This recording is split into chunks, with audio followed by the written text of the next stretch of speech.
filière café-cacao.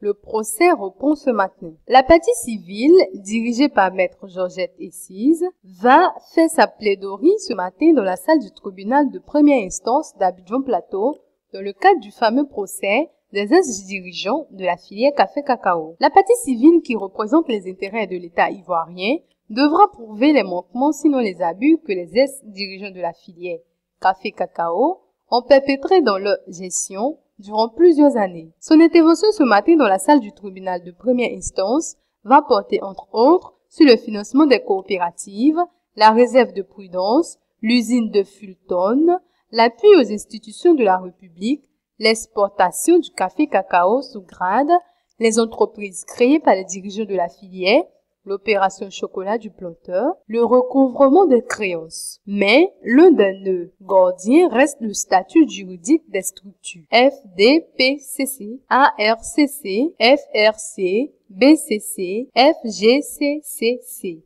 D'autant plus que l'Assemblée générale du Fonds de développement et de la promotion des activités des producteurs café-cacao, FDPCC, qui devrait avoir lieu en 2002, n'a jamais eu lieu.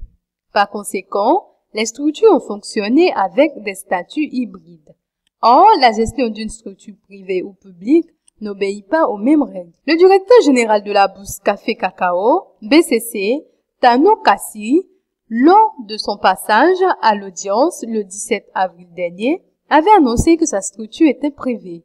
Par contre, le président du tribunal, Ahmed Koulibaly, avait estimé que la BCC était une structure publique en référence au mode de création de celle-ci. Le PCA de la BCC, Tapédo Lucien, a toujours soutenu qu'il n'a jamais pensé être traduit en justice. Il a répété le 8 mai dernier à l'audience.